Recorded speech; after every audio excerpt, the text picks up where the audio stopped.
Alrighty. All right, let's get started. Welcome, everybody. Thank you for joining us today. My name is Sean Terry, and I am part of the business development team here at Cooperative Systems. I am joined today by Bob DeLisa, our founder and CEO, and also Jessica Dean, who serves as our sales and marketing coordinator. So today we're going to be talking a little about operational maturity level and really how that's important to your overall technology makeup of your organizations. Just a few logistics and housekeeping items before we get started. First, we're going to keep your microphones muted during the presentation, but we can certainly unmute you if you would like to ask a question. I'd like to keep this as interactive as possible, so please do not feel like you have to hold your question until the end. We'll also be using the chat panel within Zoom, which is in the upper right-hand corner of your screen. So you can either type in a question that you have or just ask us to unmute your microphone and we can make that happen.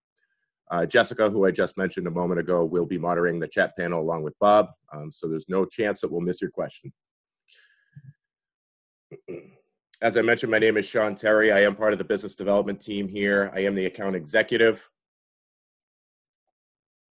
And just a quick little agenda review here. So I'll do a brief introduction into who we are as an organization and then provide an overview of what operational maturity level is. And then we'll get into our interactive exercise. And then finally, how you can take some actionable content away from today's presentation.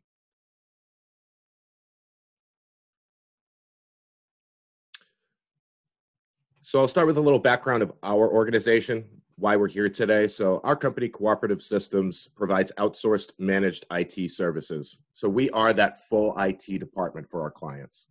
We focus on making sure their systems and staff are well protected and that their organization's getting strategic value out of their investment in IT. So we do everything from providing day-to-day support to the staff of our clients to maintaining their networks, their servers, as well as managing their cybersecurity and things like their backup and disaster recovery programs. Equally important, equally important is the focus we put on strategic approach to technology. We deliver this by giving our clients what we call a virtual CIO, and then we meet with them at least once per quarter to discuss things along the lines of, what's going on in their business, in the industry in which they operate. Are there any upcoming changes that we need to be aware of? What might be going on in the technology world that might be relevant to their business, maybe even things that we're hearing and feedback from our current client base. Road mapping and technology planning, which really eliminates surprises and any unforeseen expenses for either the client or for us. Budgeting for upcoming initiatives. And obviously, we do discuss something called IT operational maturity level, which is the basis for today's presentation. As I mentioned, we do take a very strategic approach towards our clients' use of technology. We use a framework and a methodology called IT operational maturity level. This framework allows our team to work with our clients to perform an initial baseline evaluation of how they currently use technology in the business, and then determine areas that might be at risk so we can formulate an appropriate action plan to address those areas going forward. We then use this framework as a continual initiative to improve our clients' IT operational maturity level score throughout our working relationship. So IT operational maturity level, what exactly is it? So basically it's a methodology and it's also a tool that was developed by an organization called Service Leadership, which is an advisory firm that provides guidance and strategic advisement services to managed IT services companies like ours. We've been members of the Service Leadership Framework for many years now, and we've been using several of their tools consistently, OML being one of them. And really, we've been able to drastically improve our company over the last 5-6 years. The operational maturity level methodology evaluates all areas of our company, from how we deliver service, tool sets we use, financial metrics and benchmarks, sales and marketing methodologies, strategic planning, and ways to overall provide the best possible suite of services to our clients, all while being profitable and scalable ourselves. So most of the evaluation criteria and benchmarks that are used, they have the goal of getting you to be best in class, which really allows your business to provide an excellent level of service to your clients, employ high quality and happy team members, and turn healthy gross margins and bottom line profitability. And as we all know, technology is not always working to a company's advantage. It can be a stopgap, a downright liability at times. when technology is not properly designed and managed. You know, it seems obvious, but the top performing companies that you know of or have heard of, they find a way to get the desired results with plans and strategies that really take into account all aspects of their business. This is a focus on powerful, high-functioning internal processes to drive the business in the direction they want to go. Continual focus and improvement of your operational maturity level score is a proven process that really transforms businesses both operationally and financially. And then the benchmarking tool is used to offer insights and analysis of a company's operational maturity and then determine areas and deficiencies for improvement. And then from there, those companies can follow through on changes to ensure that they're maximizing their potential, sustainable growth, financial strength, and overall value. And again, we can personally attest to these results as it really has significantly changed how we do business, the value in which we deliver to our clients, and having an outstanding group of individuals that make up our team. So as I mentioned a few minutes ago, we do focus on the IT portion of the OML framework. From the very beginning when we perform that initial assessment of a prospective client, and then continually throughout that working relationship, we find out where they've been, where they are today, and where they're going. So we can make the proper recommendations for use of technology within that organization. This has drastically transformed our service delivery model and allows us to provide that best-in-class service to clients while providing strategic value to their organizations. So as I mentioned, the whole framework of OML and focusing on different components of your business and how high-performing companies have the methodologies and the frameworks in place like that. IT is definitely one of them. It needs to be focused on as an asset to your organization, not just as an expense. And that's why we're here today. We're going to explain the IT framework, IT OML framework, show you and walk you through an evaluation criteria, and then show a before and after example of a recent client we began working with. Hopefully we could provide some insight regarding what you might be doing well as ways that you could make adjustments to improve your business on an operational level, which, as we know, has a direct correlation with financial performance. So we'll walk you through parts of this evaluation tool and hopefully help you assess where you are now, how your team is currently operating, and then we'll offer some guidance to help you improve to that next OML level. We really want you to be able to make informed, actionable plans that are cost-effective and validated, and those that will allow your business to be more profitable, efficient, and no doubt improve employee satisfaction along the way. So why is OML or operational maturity level important really for any business? So these are some critical goals, being really things that we can and will achieve operationally through the use of the OML framework. So the first one would be rapid shifts in production from one product to another, regardless of whether you're delivering a product or service to your clients. Faster implementation on new concepts and products. So really using technology to introduce new products in context. Faster delivery of products to customers. So looking at your supply or your production methodologies and really how quickly can you get your product or services to your customers. More intimate and detailed interactions with customers. Fuller utilization of capital and human resources. So, which obviously, as we know, is the most expensive component to our businesses, right? The people. So if you can keep them running efficiently by giving them the proper tools they need to be efficient and provide great service to your clients. Streamlining of operations to focus on essential business needs. Elimination of unnecessary and redundant or wasteful activities. Again, we're really looking to be as efficient as possible. Analyze data for marketing decisions. So it's all those things really that we look at as critical goals for OML in general. And again, certainly we're focused on the IT component here today. So this next slide here, really, these are a few of the specific IT concerns that are ultimately addressed and eliminated through the proper utilization of that OML framework and tool. So first one here being business interruption on the production floor. So this really applies more specifically to a manufacturing organization, but really can apply to any industry. If you have a business interruption Again, regardless of whether you make a product, deliver a service, if you have IT interruptions, that costs you time and money. It possibly costs you reputation. And then on top of that, you have to recover once your interruption has been resolved and get up and running again. Cybersecurity threats, you can name the variants. So we all know about cybersecurity threats out there in the world and within all of our businesses. You can name the variant. There's so many different ones out there that we have to protect against. So having the proper strategies in place to make sure we're keeping our organizations and our employees safe. Enabling greater selling and production with existing IT resources. So some examples, include quoting accuracy, order cycle times, and product quality. So one of the tools when giving staff reviews, making sure their interoperability is efficient, not wasting time, entering data amongst different platforms just to deliver something to a client.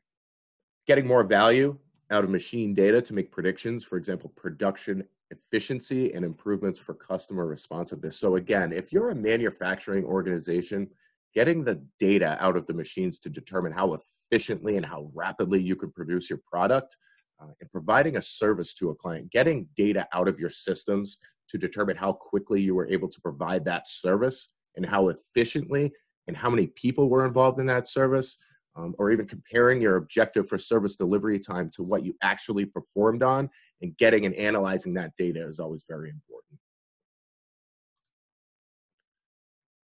Increasing your system, ERP, or enterprise resource program usability to speed processes and to get better documentation of production results.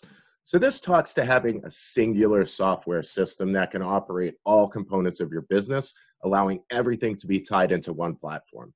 So again, utilizing the data that you are working with and putting in and taking out across all different components of your business, being able to analyze that data and having that one platform in place to have everyone work in and work within.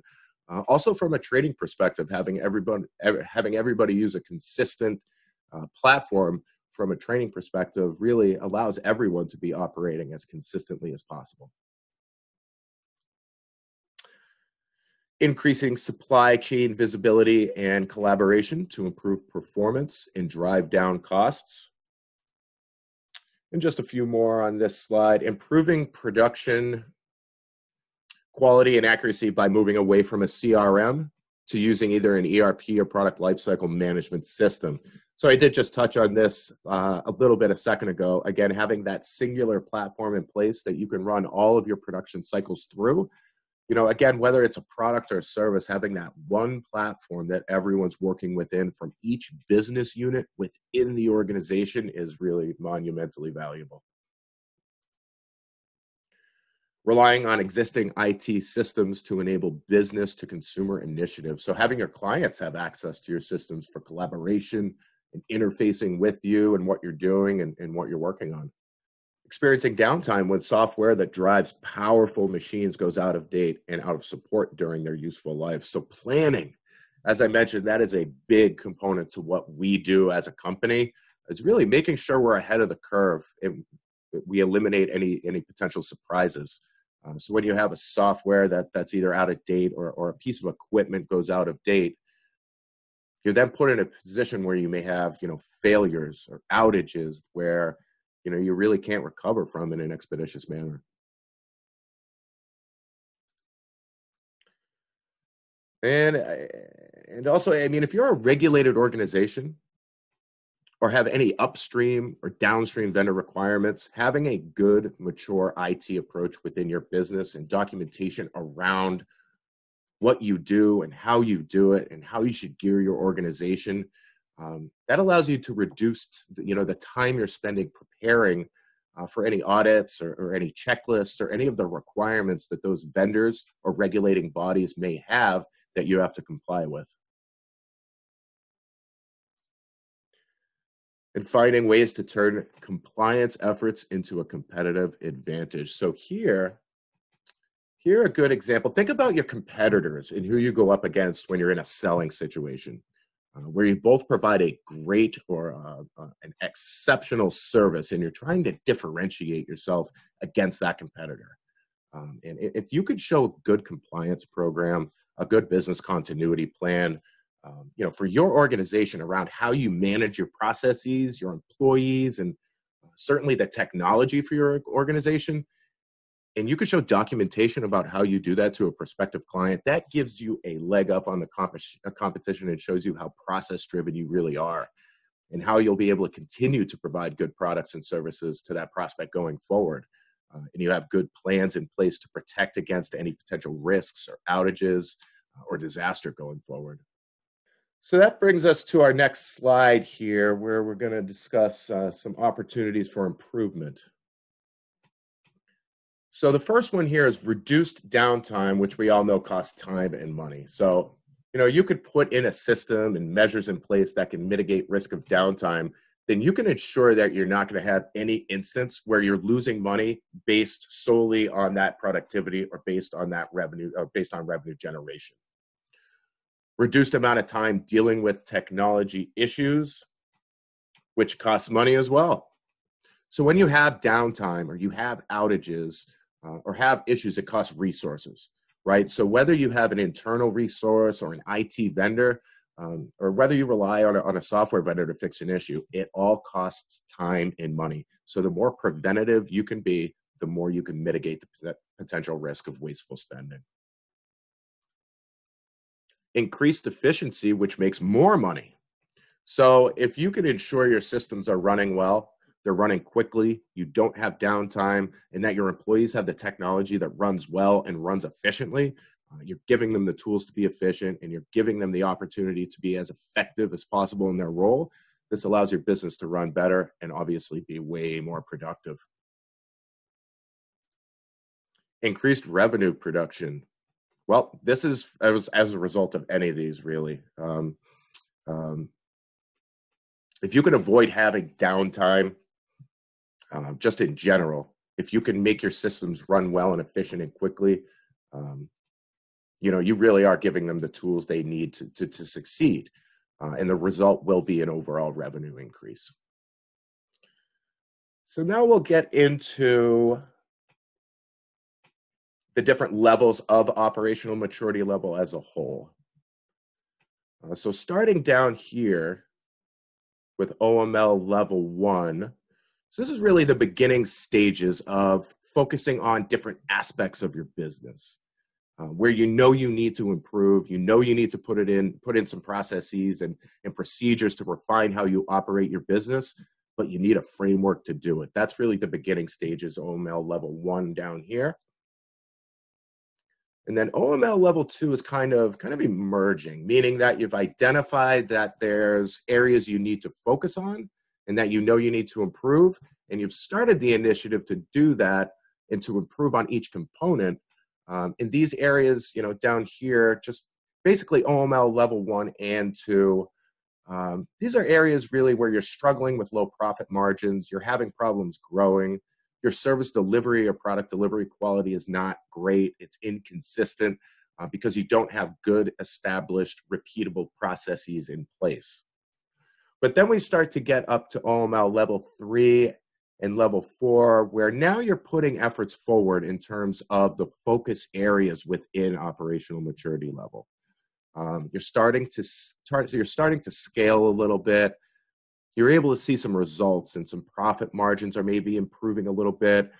Your consistency of your product or your service delivery is improving. Again, if you look on the right over here, you're improving your quality and your growth, and you're able to take on new clients, take on new jobs, and you're able to provide products or services to new clients. And you're able to do so in a manner where those products and services are consistent. And then you get up into OML Level 4 and Level 5. This is where you've spent a lot of time on internal processes. And you've also involved really all of your staff into this model of improvement, and they understand what OML is. They've seen you come from all the way down here in OML Level 1, where we started this whole initiative, and now have grown up to a stage in which everybody is now seeing measurable results. Financial results have improved. Your ability to have your employees operate within your business improved. Probably their morale and their working relationship between your staff has improved because of the consistent processes that are being repeated. And you're seeing better and consistent results internally and externally with clients. Client satisfaction levels are high. They love you. You're doing a great job for them. You're consistently getting great feedback. And now also from a competitive aspect, able to differentiate yourself better, being that you've improved that level of quality and service to where now you're the quality and value leader in your space, and you're seen as the go-to company for that product or service. So those are all the different OML levels. And again, really what we're going to focus on today is the IT portion. The whole methodology around operational maturity level, as I mentioned before, takes into consideration all of the different aspects of your business. From financial to operational to sales and marketing and tech as well. So these OML levels, all five, there's components that we work on within each of these units of our business that are all rated between an OML level 1 all the way up to an OML level 5. And we'll expand on that as we continue through the presentation, and you'll begin to formulate a better understanding of what the different levels mean. So that brings us over to our OML traits, or our functional areas. So these are just the different areas that I've mentioned, the different functional areas of OML. We'll start with the first one, financial here. So we have the tools to analyze our margins, what suitable margins are, and what they should be within our industry, what analyzing that data regularly with getting good financial results on a monthly basis and turning completed financials in a timely manner each month. We're able to make decisions on day-to-day operations based on financial metrics. And that we're not waiting a long time to see financial numbers and accurate financial data to make an operational decision. Now, the service functional area, this is kind of your operations. So what are your delivery practices? How consistent are you with your service delivery? Are you able to provide a repeatable product or service to your clients in a consistent manner? And how happy are your clients with that product or service? How happy are your staff with that product or service?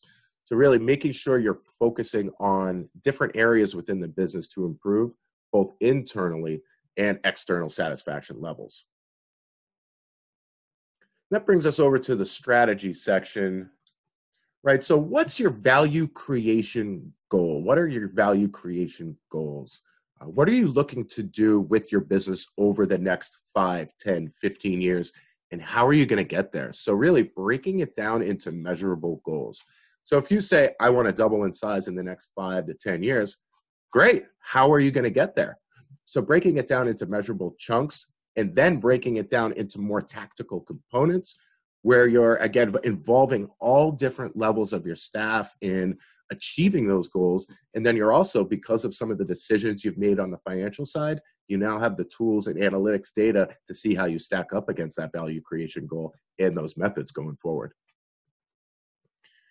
And so the compensation section here, how do we pay people what they need to be paid within our organizations to be aligned with the goals of your organization, but also keep, a good platform in place for driving those right behaviors, right? So incentive compensation, what's the right makeup of incentive compensation?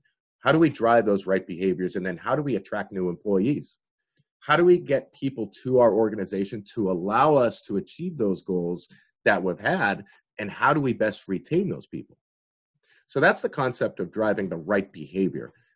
If you have a good plan in place for your value creation goal and your strategy over the next, whatever period of time it may be, call it 5, 10 years, how are you going to get there? And how do you incent your staff to be part of that? And again, drive those right behaviors that you're going to need to achieve those goals.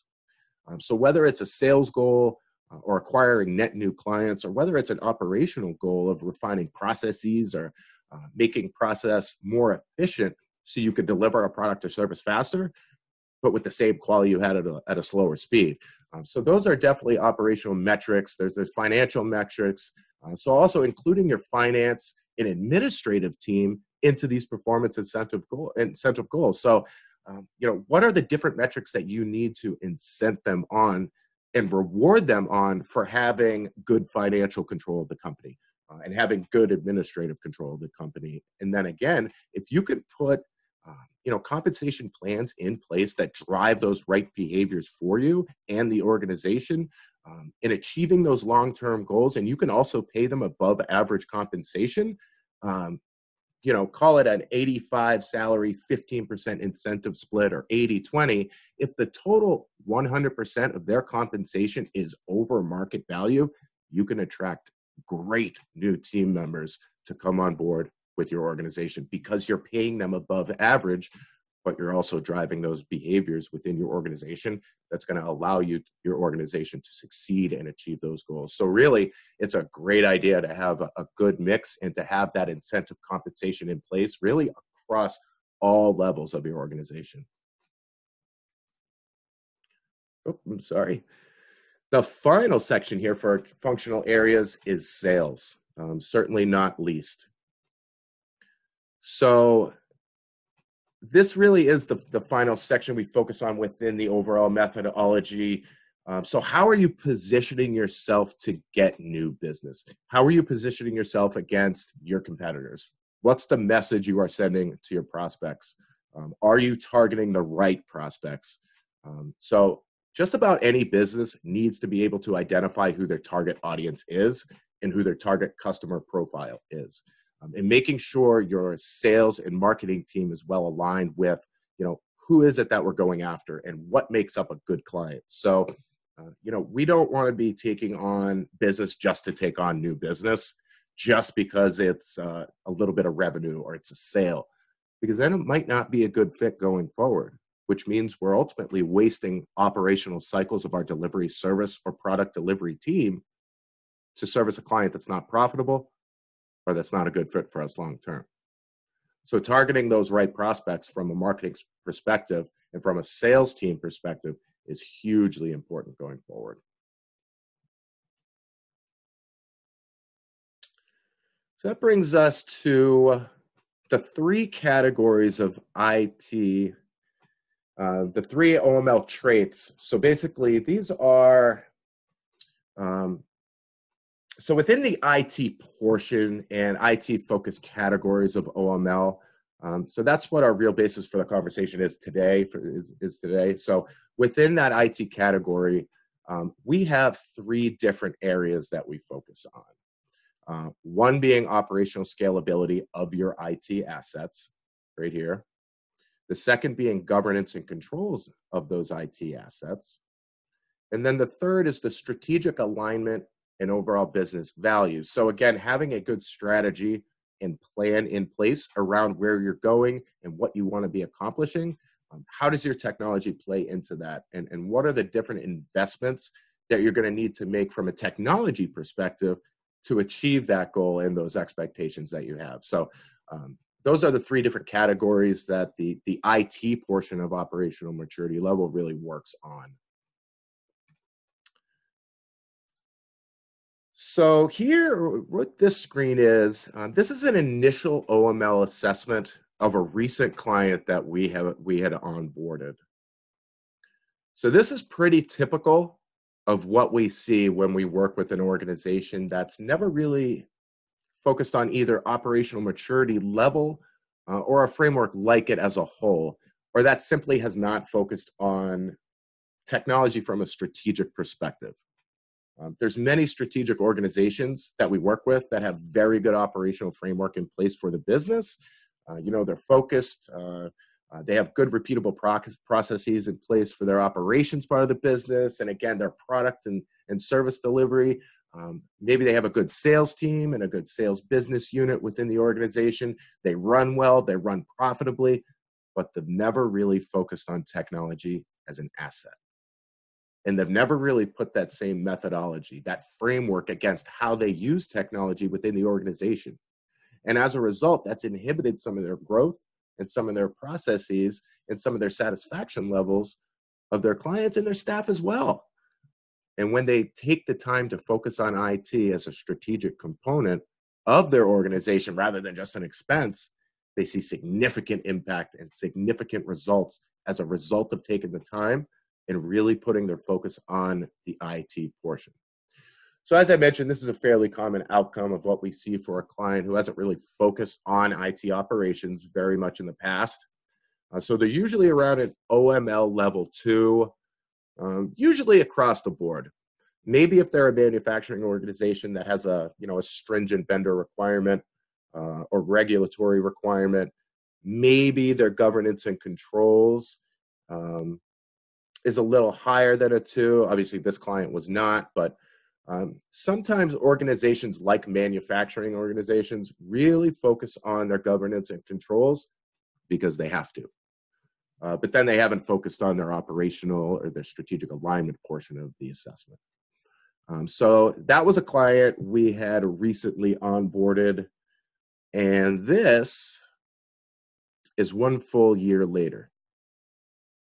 After we've taken the time to implement new systems, new processes, new technologies that really align well with their business goals.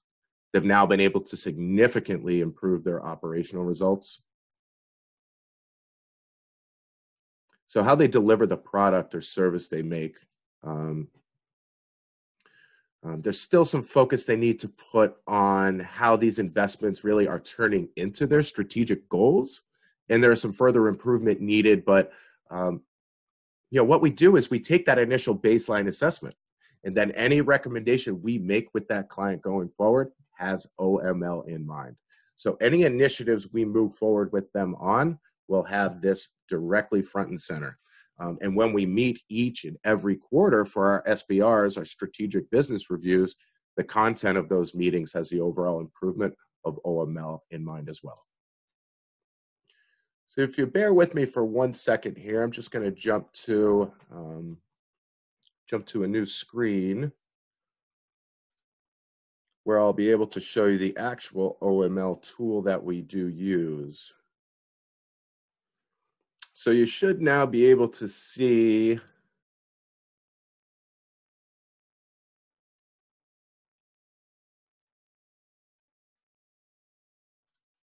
all right, so you should now be able to see our actual OML tool. So this is the actual assessment tool that we use to do an IT OML evaluation of a prospective client, and then also to continue to improve going forward. So across the top are the different OML differentiators and the different OML levels that we talked about before. So we have OML level 1, beginning, OML level 2, emerging, 3, scaling, 4, optimizing, and 5, innovating. And then there's some descriptors about what each of these OML levels means as it relates to the stage of where you are. And that's kind of a summary of what I already mentioned. So it's from right here, we'll start with number 1, beginning. Just a quick rundown is where you don't know what you don't know, and you're realizing you need to do something. 2, emerging, you realize there's still more to do, and you started to put some effort forward. Scaling, you have good understanding of your internal processes, and that how further time, investment, and refinement of those processes are really going to see some value for you. And then optimizing, you have a good understanding of total cost of service quality. You've now put some good standards in place for minimizing responsibility on how you're delivering the product or service. And then finally, innovating. You're a market leader now. You are very refined processes-wise. You're seeing good results from a financial perspective. You're trending towards achieving those, say, 5, 10, 15-year goals that we mentioned earlier. So those are really the different OML descriptors on process level 1 through 5. And then we have different questions you'll see on the left here that we go through and we essentially score each one 1 to 5. So that's what we're going to go through here. I don't think, unfortunately, I'll have time to go through the entire tool, but what I will try to do is get to, what we'll do is we'll get through a few questions here in the operational and scalability section, and then we'll go through governance and controls. You'll see down the bottom, there's 3 separate tabs. We'll then go through governance and controls, subsection, and then finally the strategic alignment and overall business value. So we'll go through, like I said, a few questions of each so you can get a sense of really what it looks like and what some of the questions are that we evaluate with our clients during this exercise. So the first one here, to what extent does the organization comply with technology standards? So really, technology standards meaning that you have a consistent use of technology within your organization from both a hardware and a software perspective, and that your staff are using consistent technologies for their tasks and their workloads, and that you're not basically running out to Best Buy 1 month for a PC, and then the next month you run out to Staples for a laptop, or say your server dies and you kind of just go online and order one, whatever it is that's going to fit the bill and make whatever needs to work right now. Technology standards mean that you have identified specific technologies that work within your organization, that are proven technologies, that are well supported, and that will deliver the results and the value of what you need to achieve your business goals. So that's kind of the assessment here. So OML levels 1 through 5 on technology standards.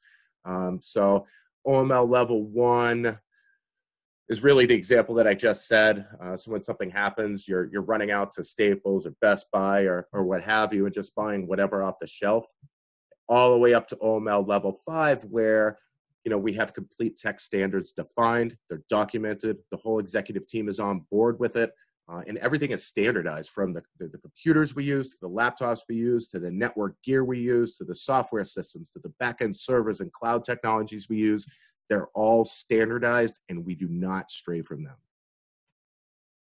What we usually see when we engage with an organization is typically something around an OML level 2 or an OML level 3. Where they kind of realize that they need to standardize, but maybe there's some further efforts they need to make to have better standardization and to see better consistency and less straying from the norm really across the board. And then the next question here, to what extent and how has the IT organization adopted cloud technology in the primary business applications? So we all probably use some sort of cloud technologies today, namely just about everyone uses a cloud email platform. And cloud tech makes a lot of sense for just about any company, but you need to have a strategy in place around how you use cloud technology. If you just implement a bunch of different cloud technologies, at the end of the day, they all have to connect in some manner. You still have to administer them, secure them, back them up, have disaster recovery plans in place against the what ifs for each of them. So if you don't have a good strategy in place around what are the cloud technologies that we're using and how do we use them and how do we maintain them and who is maintaining them, it creates a lot of inefficiencies and increase your risk of downtime, outages, inconsistencies, security risks, mainly as an outcome of that. So this question talks about how have you thought about cloud technologies? Are you not using any? Are you using some cloud tech, but there's still a number of different hosting providers? There's no documentation around them, no key line of business cloud technology, all the way up to OML level 5, where on the right-hand side here, where we use a single line of business application, no bolt-on applications. This talks about, what we mentioned a few minutes ago, where a singular application, where we have all businesses, all employees, all processes, everything that operates our business in one application. So we can get data, we could drive analytics, and really have measurable results across all different lines of business within our organization.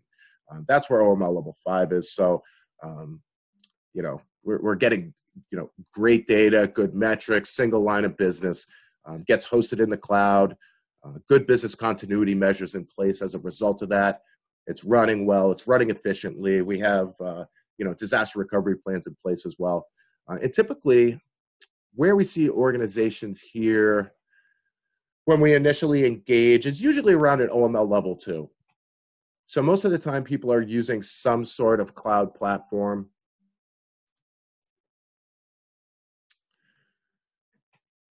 but they really just haven't thought about it from a strategic perspective, or from a maintenance perspective or a security perspective, or even an administrative perspective.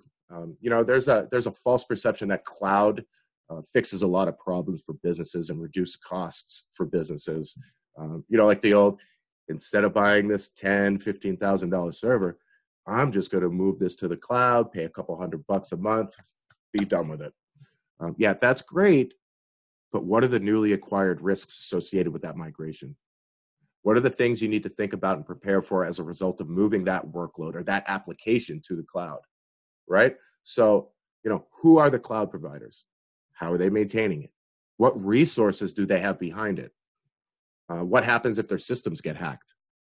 What sort of disaster recovery and backup platforms do they have in place? Or how do you get your data back if you move to a different cloud provider moving forward? Right? So there's a lot of different things you need to think about. Again, that false perception of I'm just going to move everything to the cloud and that'll fix everything and reduce my costs at the same time. That really is not the end all be all solution that some people have been led to believe.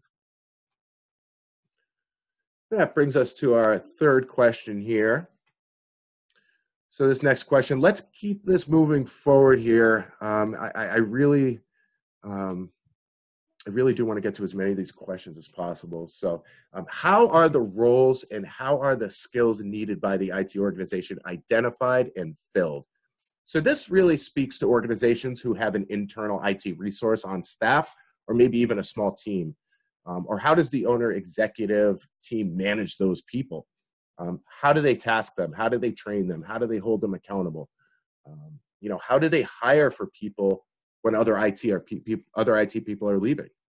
The IT world is such a competitive marketplace for good talent these days.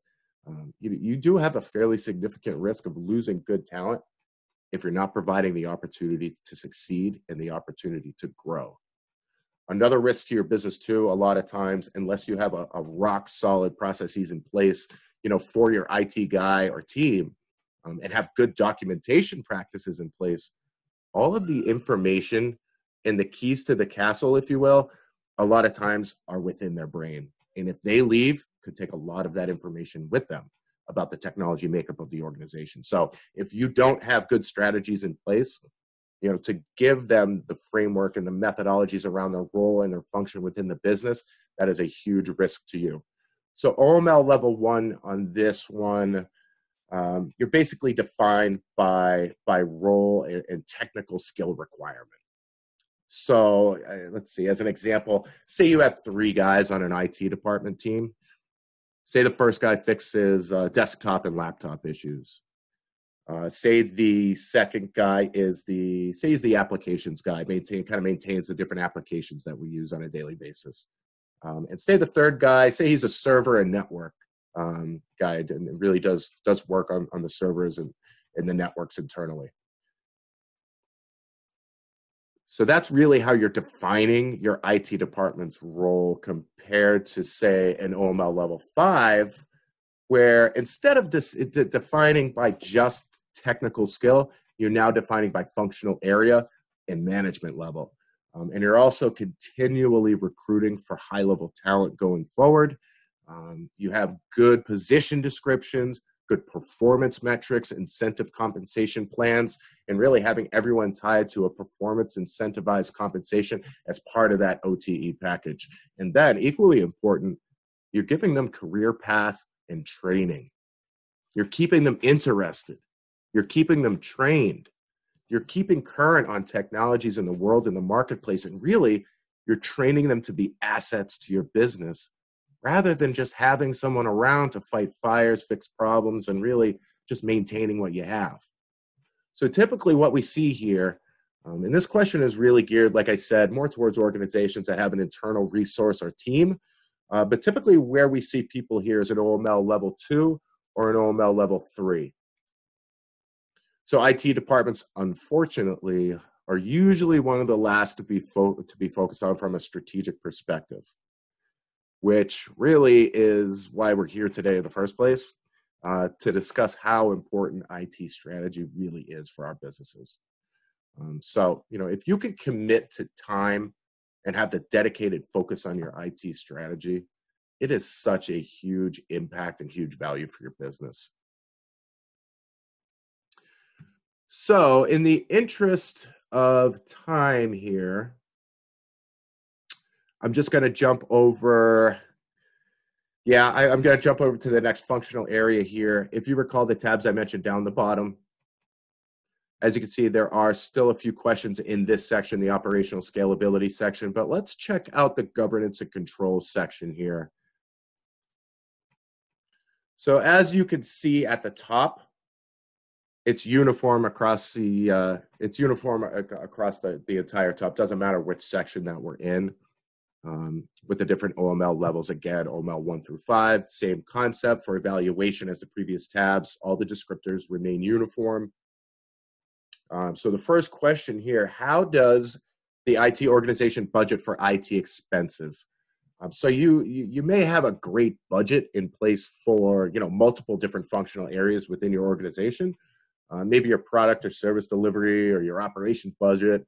So how are you tasking your operations team to turn good gross margins on a product or service you're delivering, and you're budgeting according to where the cost of goods sold on products or services that you deliver, and you're budgeting out your costs pretty accurate going forward. Probably have a good budget in place for your sales and marketing team. And what you set as a budget for that, maybe you're recruiting for your staff too, so you have a solid budget for that. But how do you budget for IT expenses? And how do you know your expenditures year over year are being put to good use? Are they giving you any ROI? Are they giving you any sort of return on investment that, the technologies that you're purchasing year over year? So that's really the area that, good strategy, good advisement, good guidance comes into play. That CIO or CTO level experience around what are the right, methods, what are the right methodologies you should have in terms of budgeting year over year, and really to make sure you're getting value out of those investments. So with this one, OML level 1 here, we really have no strategy whatsoever. We buy stuff when it breaks. We spend as little as possible year over year. And that really is the strategy. So all the way up to level 5, where we have, a formal budget. It's based off a technology roadmap that we've defined, and that, a tech roadmap means multi-year, not just 1 year. The IT budget is reviewed regularly. It's quality. We've identified a certain percentage that we're putting towards our operating budget. We've identified we want to keep between 3 and 6% of our operational budget on IT investment. And I keep saying IT investment because, if you're focused on the right spending in terms of your technology assets, they will give you a return. It's just like anything else in business, a calculated return. So, if you can have good strategic plan in place and good technology roadmap, and be willing to increase your spend in technology because it's going to give you XYZ for your organization and will allow you to achieve those goals you set for, say, 5-10-year plan. So the next question here, moving right along, how does IT, let's pop a value in here. So the next question here, how does IT support the value creation process at your organization? So from a controls perspective, you've identified that you want to double the revenue in the next 5 years. That's awesome. How does IT support that value creation? How do we have a good plan in place? And how we just talked about, what's that IT plan for the next 3 to 5 years to achieve those goals? So OML level 1, we don't have any. IT does not have any role in value creation process. All the way up to OML level 5, where IT supports all value creation processes in the organization, including product and service delivery, marketing, sales, as well as enabling governance processes with HR and with finance. All business units within the organization are using the same software platform to integrate all different business units within the organization, and they all have good processes in place. And IT really is the enabler for all of that. And a good IT strategy is really the driving force behind that enablement. And it will also mitigate risk, mitigate downtime, outages, security threats, etc.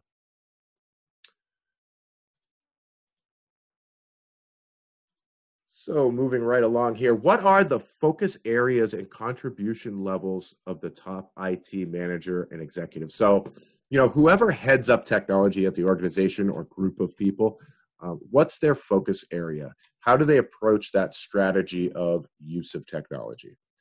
So is that is it, like I mentioned, that tactical kind of day-to-day firefighting, no planning, no strategy, and then all the way up to OML level 5, where you have full participation from your C-level personnel.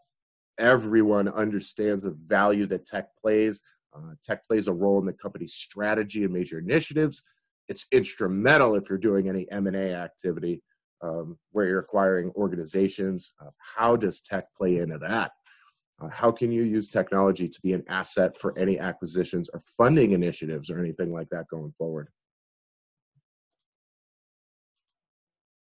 Again, usually around a 2 when we're engaging with a prospective or a new onboarding client. So the next question here, how regularly does the IT organization hold SBRs or similar IT business planning and IT operational review meetings? So really, how often are you assessing how your tech is working within your organization, and also getting feedback from your staff about the use of that technology and addressing any issues that might come up, adapting to changes and being ahead of the curve, making sure that your plan, that you've set for the coming year and years really, that you're working towards achieving that quarter over quarter. So with this OML level 1, really meaning we don't do anything. We only meet when we have to meet. All the way up to OML level 5, where you're holding quarterly SBR meetings. You have great alignment with the executive team on the content of those meetings, and it's well aligned with the organization's overall business plan. And now I'm going to jump over to the strategic alignment. We just pop a score, usually a 2 or 3. Let's jump over to the last section here, which is the strategic alignment and business value. So the first question here, how does the IT organization train the employees on the technology used in the IT organization? That's a mouthful, but it's important. So having a good training strategy, as we've talked about, providing them with great technologies, efficient and well-running technologies within the organization, really to give your team all the best tools. But what are we doing to ensure that they're properly trained to fully maximize the efficiency and quality of work in the systems and the technologies that they're using, right? So you can give your employees and your staff the tools they need to succeed, but how well do you train them to ensure they're able to use those tools properly, efficiently, and effectively? What sort of training platforms or content does your main software vendor provide?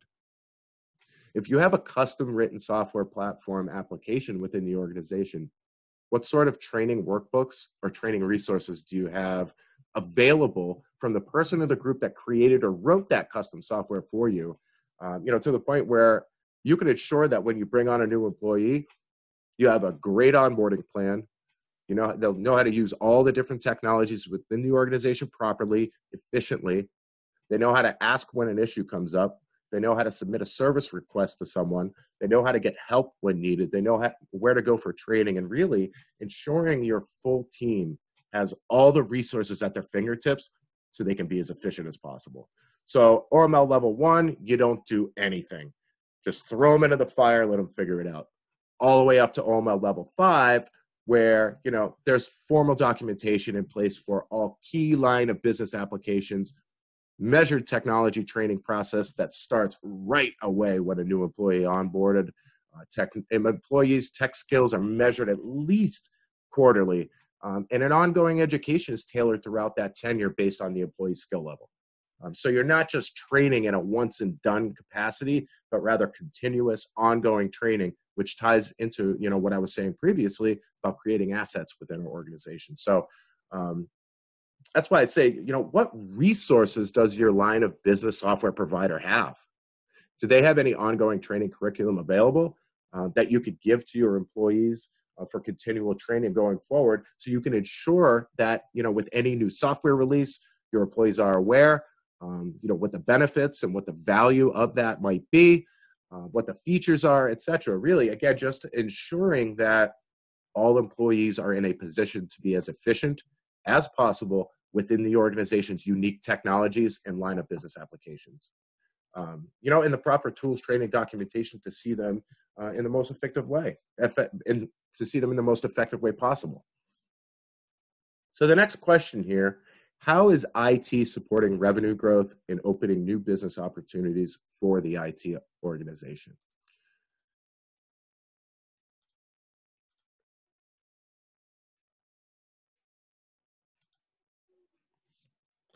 So we have already touched on this quite a bit today. So OML Level 1 with this question is really going to be seeing IT simply as an expense.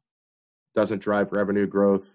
The goal here is strictly to spend as little as possible. That's it. All the way up to OML Level 5, where we're thinking about technology before we launch any new lines of business. We're thinking about technology before we launch a new product or a new service, thinking about technology before we make changes to a business unit or how we operate the organization. Because we know that technology plays a significant role in, whether or not those changes we're talking about or new products or services or new business units being launched, we know that technology plays a role in those being successful or not. And we've measured that by using the correct IT strategy. And we'll see revenue growth and good margins out of, whatever that new initiative by way of having a sound IT strategy in place and plan.